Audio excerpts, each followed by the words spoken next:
Bon, on peut citer plusieurs liens entre les activités économiques et la biodiversité. Bon, pour des secteurs, par exemple, comme le tourisme, comme les industries halieutiques, comme les industries minières, ou même l'agro-industriel, je pense que le lien est tout à fait visible parce que c'est de cette biodiversité, c'est de ces ressources naturelles que ces entreprises vont pouvoir tirer les bénéfices et les services dont ils ont besoin pour sécuriser leurs matières premières, pour pouvoir répondre aux besoins du marché. Donc ce lien-là, il est vraiment très important et c'est dans cette mesure que le secteur privé doit être non seulement donc un acteur clé donc qui va utiliser et exploiter cette ressource, mais aussi qui va contribuer à sa préservation et à sa pérennisation.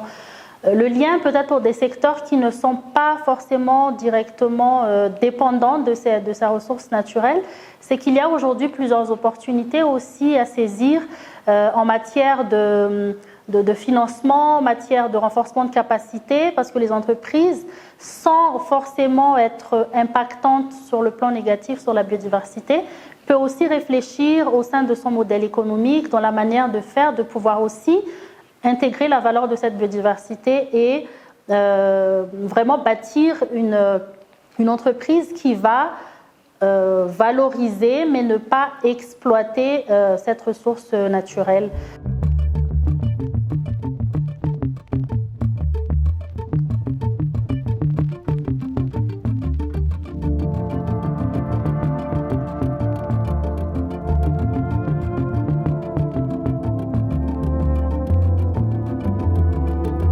Alors, le salon va proposer différentes solutions, mais il y a 3 axes clés qu'on va mettre en avant, notamment pour cette 8e édition.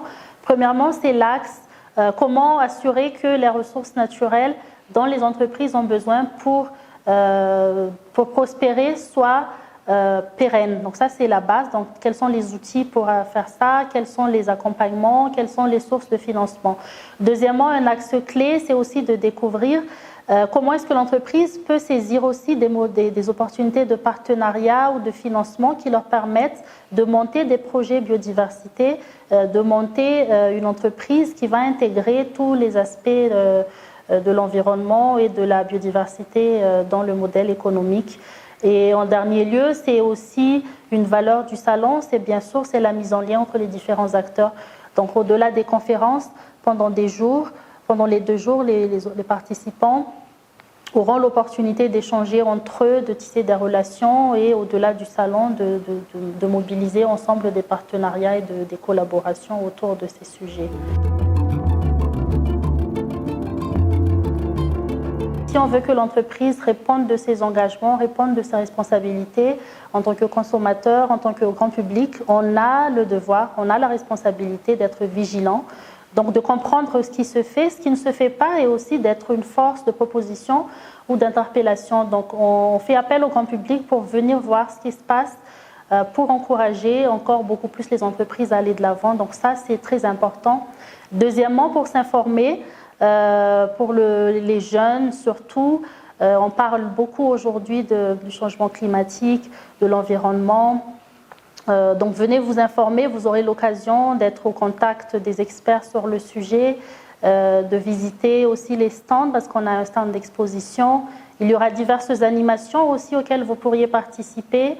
Donc c'est tout un intérêt aussi à comprendre ce qui se passe et par la suite prendre des actions en tant qu'acteur responsable et individu responsable.